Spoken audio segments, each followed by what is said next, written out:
Healthcare really is not just the physical aspect, but also the behavioral or the mental aspect as well. And so when we really focus and empower existing healthcare providers, I think early days of technology, when you have a favorable supply and demand scenario, you can really just kind of say, hey, I'm going to go to the highest bidder, right? In terms of compensation and looking for that as sort of the driving force from a career perspective. Be a part of that culture, help grow that culture. But at the end of the day, are these really good, like just nice, good people that share your values and sort of your aspirations? And to me, that's really important. We want folks that have that EQ and really have a high degree of IQ. And that's that can be a challenging combination.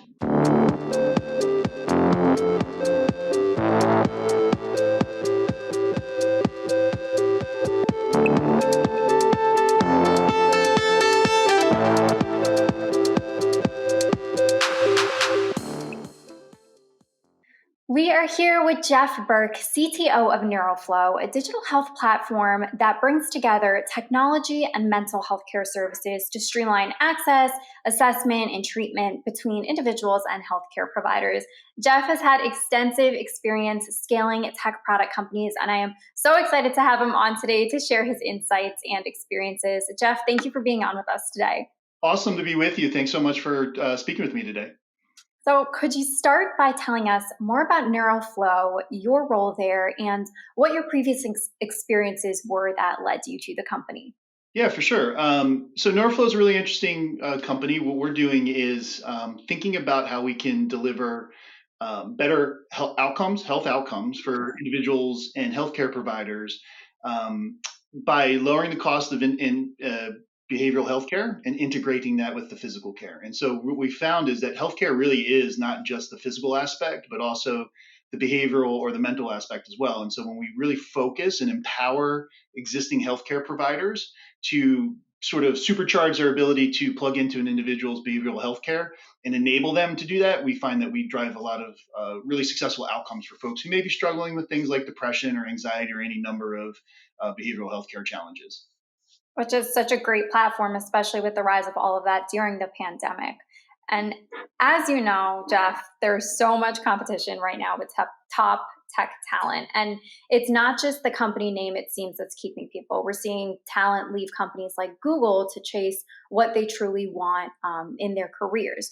How are you right now branding your tech department, and what have you learned over the past few years about what it takes to create an environment that tech talent specifically really wants to remain in? Yeah, it's definitely a huge challenge, right? The fundamentals of things like supply and demand, right? Like we just have so many.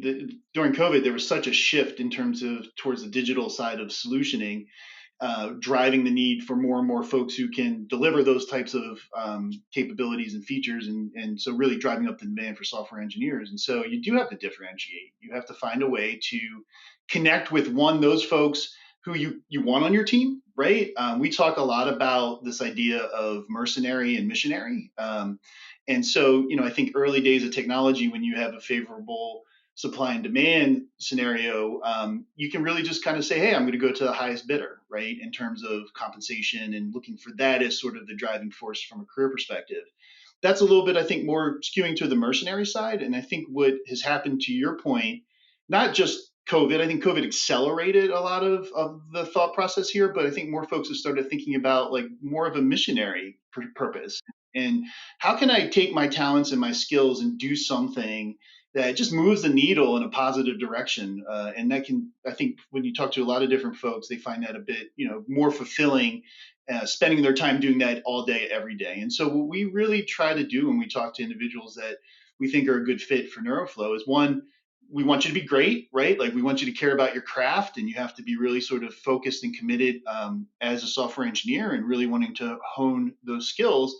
But we also want that to be in the context of, doing something that's bigger than yourself, right? And really plugging into a team and seeing how we can, as a team, make some sort of change in a positive direction in broader society. And you have extensive experience building successful product teams and have likely gotten to see those shifts in the changes in hiring culture and the demands of top talent. What would you say right now? And I know you've already kind of touched on this a little bit, but What would you say are the top hiring challenges facing CTOs today? What are candidates really looking for, and where should companies even start with facing these issues? Yeah, so I think first and foremost, it just kind of comes down to what is the understand the persona or the type of individual that you want to attract, right? You really kind of have to have a sense of what are your values. And so one of the things we do at Neuroflow, which I really appreciate because I think there's a lot of organizations, parts ones that I've been a part of, or just in the industry that you'll have a mission and a vision and a set of values and they look really nice and they read really well and they kind of maybe sit up on a wall somewhere, but you don't really talk about them very often. And I think one of the things that's really important, and maybe back to your branding question a little bit too, is we really do have a set of values that we talk about all the time, right? And if you go to neuroflow.com, you can see those visions, that vision, that mission, and then also those values.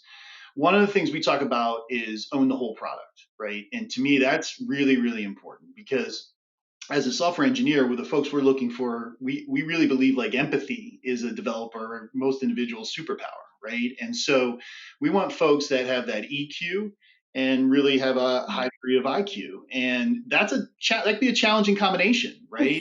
So Yeah.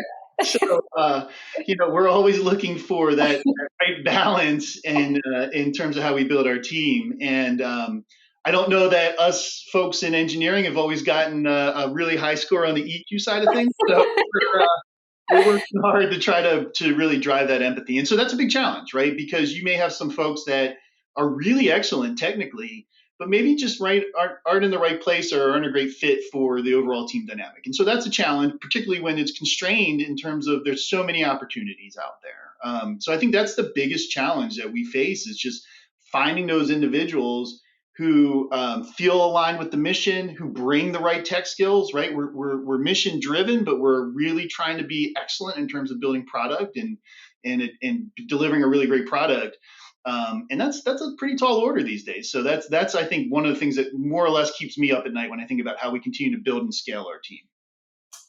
And in closing today, Jeff, at Solvable, we're all about getting an understanding of what drives purpose and meaning for people in the workplace. Would love to know what drives meaning for you in your workplace and what aspects of a company do you personally prioritize as to why you've chosen to work at one place over another?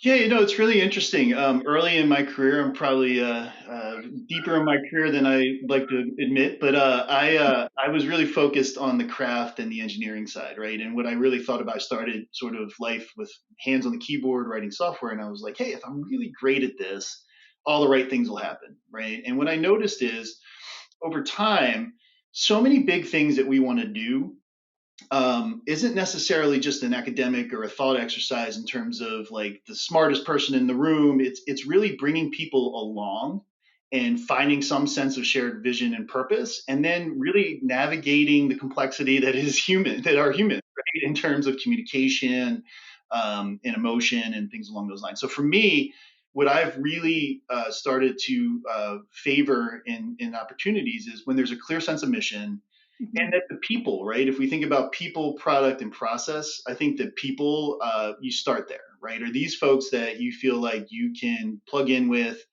be a part of that culture, help grow that culture? But at the end of the day, are these really good, like just nice, good people that share your values and sort of your aspirations? And to me, that's really important. I think you start there and then you can build in, talk about the product, you can talk about process stuff. Those are more solvable than just making sure the right people are on the boat rowing along with you.